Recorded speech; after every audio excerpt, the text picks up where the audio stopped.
세상을 창조하시고 다스리시는 여호와 하나님 아버지 감사합니다. 인간의 모든 역사의 시작과 끝은 하나님 손에서 이루어져 가는 것을 우리는 고백합니다.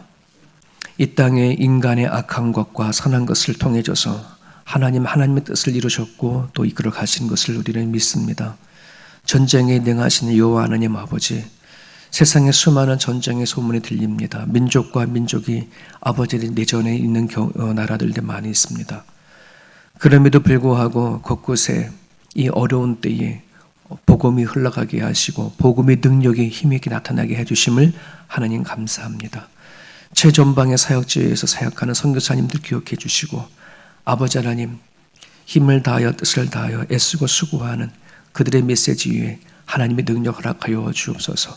한 생명이라도 더 구원하고자 원하시는 그 크신 하나님의 사랑을 아버지 하나님 우리가 깨달을 수 있도록 도와주시고 그 생명을 위하여 오늘도 이 땅을 멸하지 아니하시고 우리에게 허락하신 삶인지라 믿사오니 살아간 삶의 그 현장 가운데 하나님의 자비와 국리를 경험하는 복된 하루 되실 수 있도록 아버지 인도하여 주옵소서.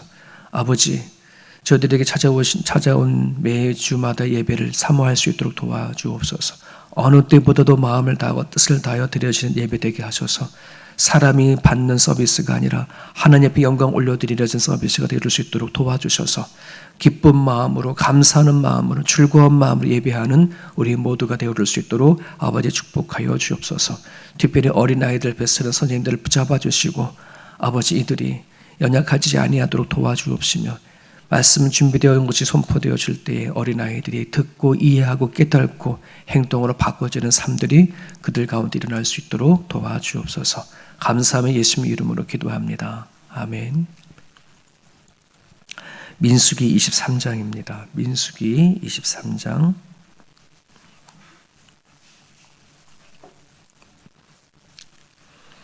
오늘은 발람의 둘째 예언의 부분입니다. 민수기 23장 13절에서 26절입니다. 민수기 23장 13절에서 26절까지 우리 같이 읽겠습니다. 발락이 말하되 나와 함께 그들을 달리 볼 곳으로 가자. 거기서는 그들을 다 보지 못하고 그들의 끝만 보리니 거기서 나를 위하여 그들을 저주하라 하고 소빔들로 인도하여 비스가 꼭대기에 이르러 7 제단을 쌓고 각 제단에 숫송아지와 순양을 드리니 발람이 발락에게 이르되 내가 저기서 여호와를 만나 뵐 동안에 여기 당신의 번제물 곁에 서소서 하니라. 여호와께서 발람에게 임하사 그의 입에 말씀을 주시며 이르시되 발락에게로 돌아가서 이렇게 말할지니라. 발람이 가서 본즉 발락이 번제물 곁에 섰고 모압 고관들이 함께 있더라.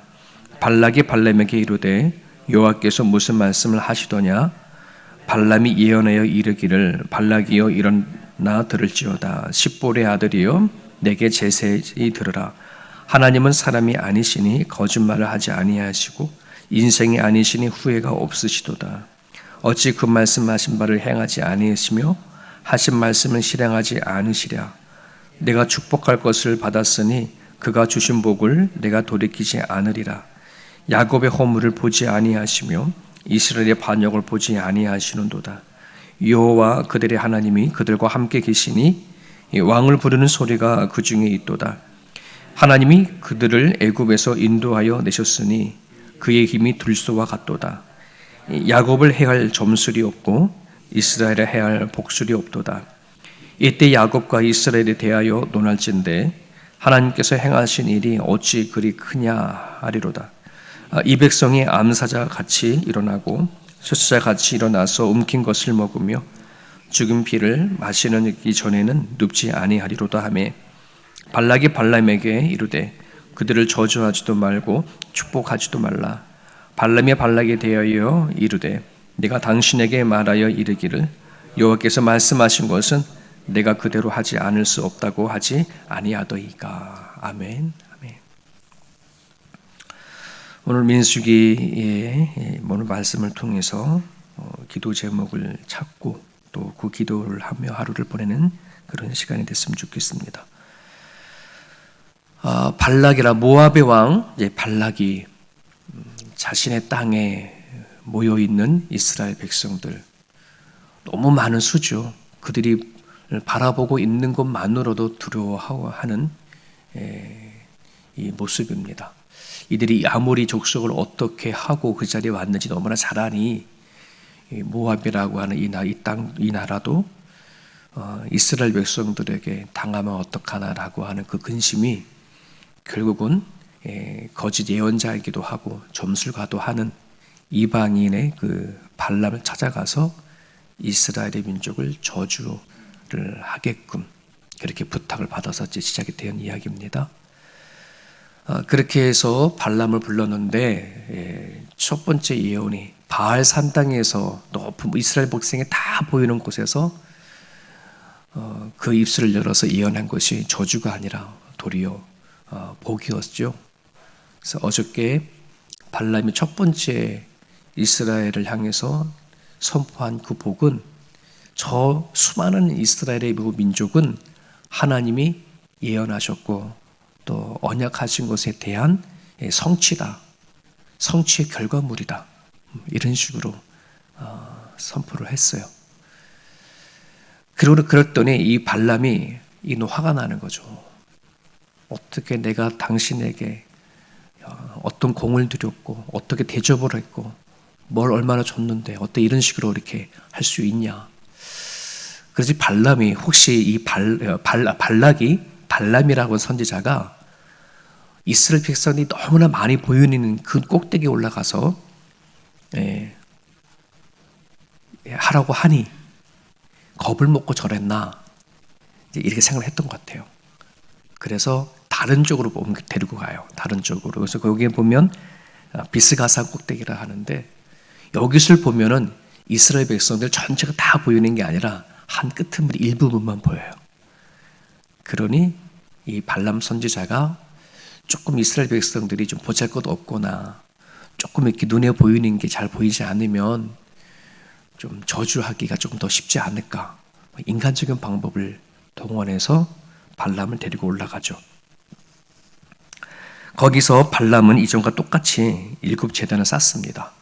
그리고 각각의 제단에다가 순양 한 마리, 그다음에 숫송아지 한 마리를 바치고 나서는 하나님 앞에 올라가서 묻고 내려오죠. 그래서 하나님이 다시 발람에게 가서 예언하라, 가서 모압의 왕 발락에게 얘기해라 라고 해서 얘기를 주죠. 여기 앞부분 보면은 우리는 여기서 기도 제목을 하나 찾을 수 있어요. 사람들은 세상을 살아가면서 항상 눈에 보여지는 것에 되게 연연을 참 많이 하죠. 그게 한국 사람뿐만 아니라 이민자와 살아가다 보니 이 땅에 있는 많은 사람들도 내가 어느 집에 살고 또 어떤 차를 타고 어떤 일을 하고 또 이러한 것들이 다 한국보다는 심하지 않지만 그럼에도 각자의 살아가는 삶 속 안에서는 다 그런 흔적들이 배어 나오더라는 것이죠. 우리는 사람들이 눈으로 보여지는 것에 되게 연연하고 그것에 의해서 실패했다, 성공했다, 이런 것들을 많이 생각을 합니다. 특별히 이스라엘 백성들이 가데스 바네아에서 정탐꾼을 보내었을 때에 그 정탐꾼들은 싸워보지도 못한 거잖아요. 그냥 자기네들이 보았더니 자신들보다 어마어마한 아낙 자손이 살고 있는 것을 보고 우리는 그들에 비하면 메뚜기 같다, 이렇게 자기 스스로를 취급했던 그런 부분들이죠. 싸워보지도 않고 그냥 자포자기 해버리는 그런 결과였습니다. 오늘 본문은 여기 좀 반대적인 거예요. 발락도 어쩌면 이스라엘 백성들이 어떤지 모르는 거예요.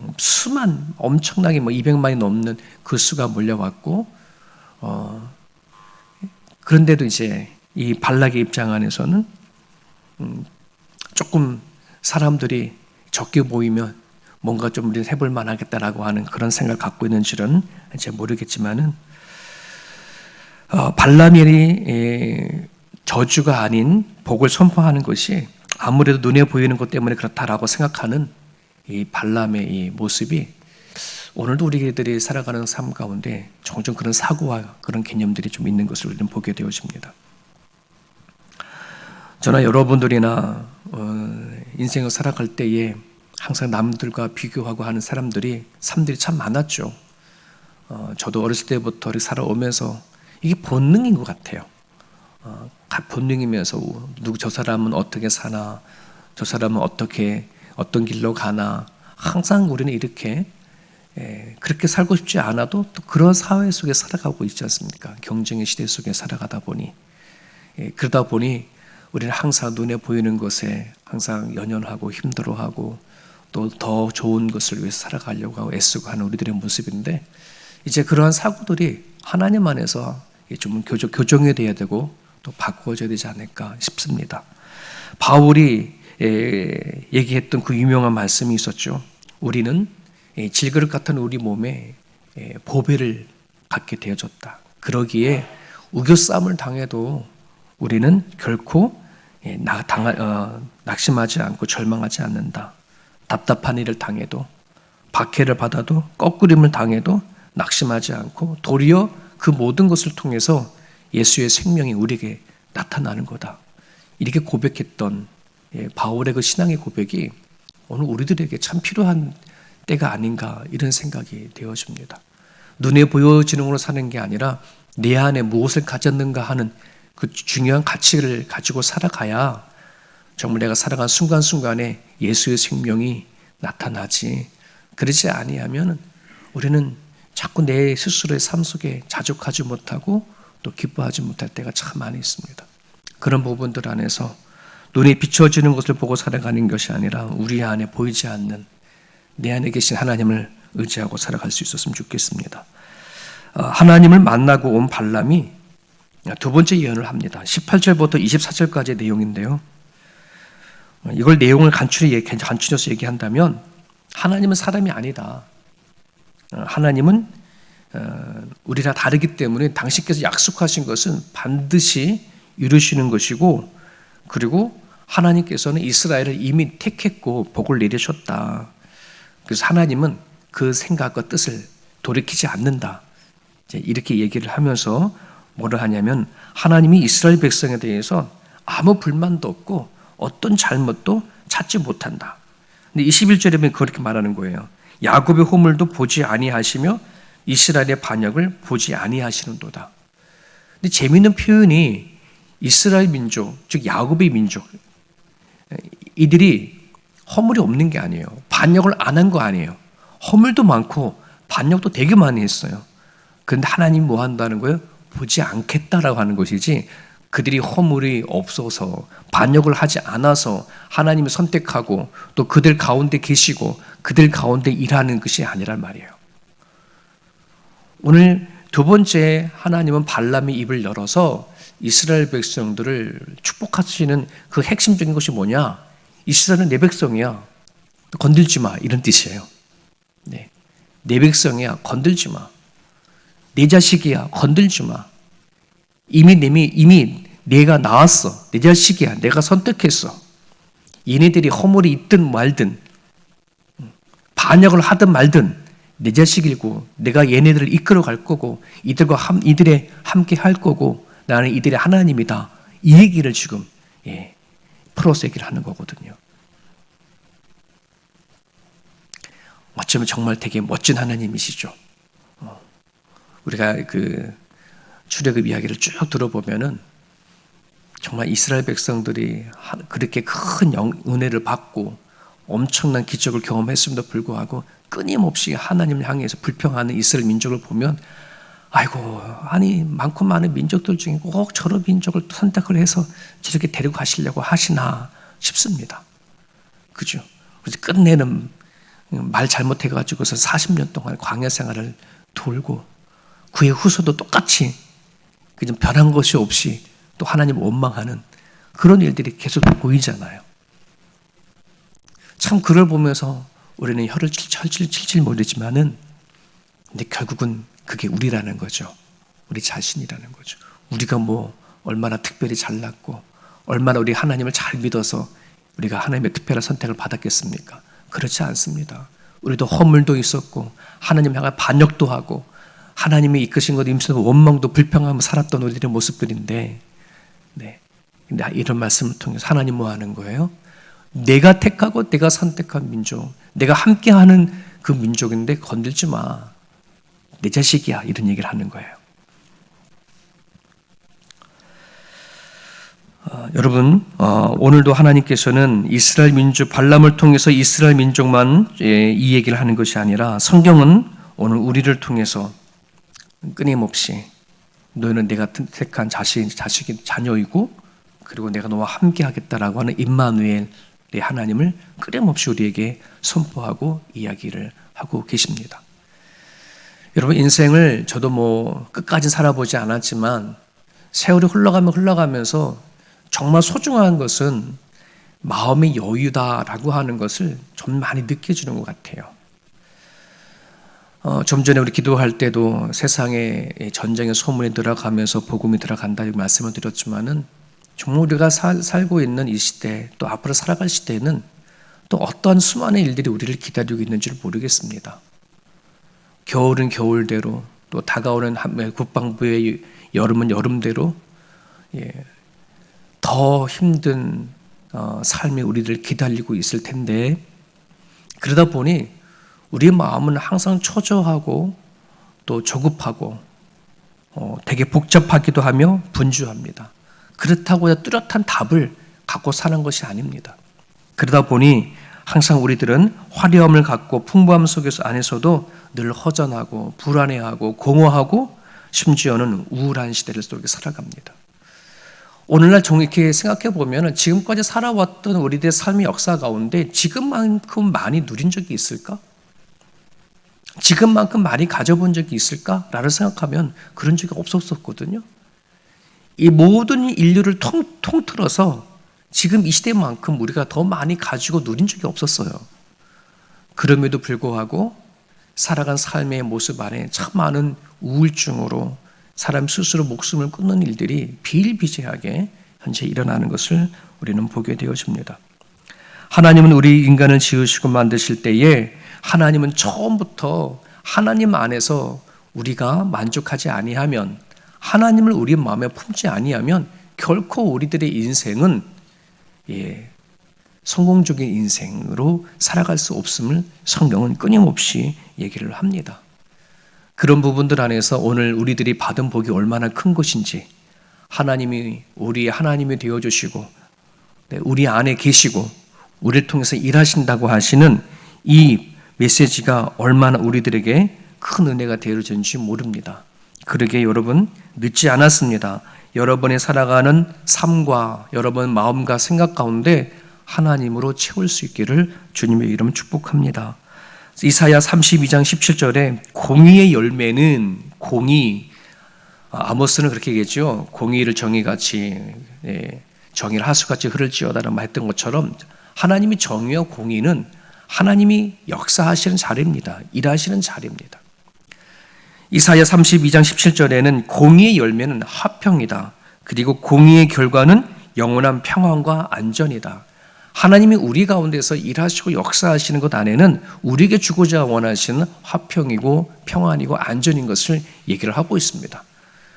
불확실한 시대 속에 살아가고 있는 이 시대에 우리의 마음들이 하나님 안에 이 여유를 가지고 안전하게 살아가 평안하게 살아가려고 한다 그러면 주님, 우리 마음 가운데 주님을 채워야 합니다. 결국 우리가 인생 살아가는데 두려운 것은 죽음이거든요. 죽음이 아니면 뭐 걱정할 게 뭐가 있습니다. 뭐가 있습니까? 없어요. 다 죽을까 봐 이거지. 못 살까 봐. 아플까 봐. 이런 거지. 그렇지 않습니까? 근데 하나님 안에서 그것이 극복이 되어질 수 있다 그러면 우리 마음 안에는 하나님 주시는 평안이 있을 줄 믿습니다. 그거 놓고 또 한 기도했으면 좋겠습니다. 자, 이렇게 하나님을 찬양하고 이스라엘 위해서 축복을 하니 발락이 어떻게 나옵니까? 25절에 보면 그들을 저주하지도 말고 축복하지도 말라, 뭐 이런 얘기합니다. 저주하기 위해서 불렀는데 이건 도리어 저주는커녕 축복만 하고 있으니 화딱지가 나버린 거예요. 그랬더니 발람이 머리 이렇게 받아치죠. 내가 이전에 말하지 않습니까? 내가 무엇이든지 하나님께 말씀하시는 것만 전하겠다고 내가 말씀드리지 않았습니까? 이제 이렇게 바다를 치죠. 여러분, 이런 생각을 좀 해보게 돼요. 이 발락이라고 하는 이 왕이 싸워보지도 않고 그가 찾아낸 방법은 말로 저주하는 것. 그러니 사람이 이 말로 저주하고 축복하는 것이 얼마나 큰 거구나, 힘이 있는 거구나 아니까 이걸 하는 거 아니겠습니까? 그죠? 성경에도 오늘 그걸 얘기를 하고 있습니다. 오늘 우리들의 말이 어떤 말을 하느냐가 하나님께서는 들으시고 일하신다는 거예요. 근데 우리는 삶에서 종종 너무 빈말도 많이 하고요. 생각 없이 의미 없이 던지는 말들도 되게 많고요. 농담 삼아 내 입에 여러 가지 판단과 저주가 많이 나가기도 하고요. 그렇습니다. 그렇다고 해서 우리는 다 말해놓고 하나님 아닙니다, 죄송합니다 이렇게 말할 수 있는 것도 아니고, 여러분 이스라엘 백성들이 가데스 바다에서 40년 동안 헤맸고 살았던 것은 그들이 말한 대로 하나님 갚아주신 거거든요. 여러분 오늘 우리들이 이러한 메시지 앞에 정말 말이라는 것이 되게 두려운 거구나, 생각 없이 하면 안 되겠구나, 빈말로 하면 안 되겠구나, 축복을 하더라도 그냥 인사치레로 하면 안 되겠구나, 정말 마음을 다해서 진심으로 해야 되겠구나 하는 것을 우리는 보게 되어집니다. 하나님 안에서 말하고 하나님 안에서 복을 빌을 수 있기를 간절히 바랍니다. 하나님은 우리를 통해서 함께 하시고 또 동행하시고 하나님 우리를 아십니다. 들으십니다. 이것이 얼마나 큰 은혜고 축복인지를 여러분들이 기억하시고, 이 아침에 여러분들이 마음을 쏟아내는 이 기도를 통해서 하나님이 여전히 들으시고 일하신다는 사실을 믿으시고요. 여러분들의 가정의 일들과 또 교회를 위해서 또 여러분들의 일터를 위해서 진심으로 기도하는 그런 아침이 되셨으면 좋겠습니다. 오늘 주신 말씀 붙잡으시고요. 오늘 기도하시면서 하루 살겠습니다.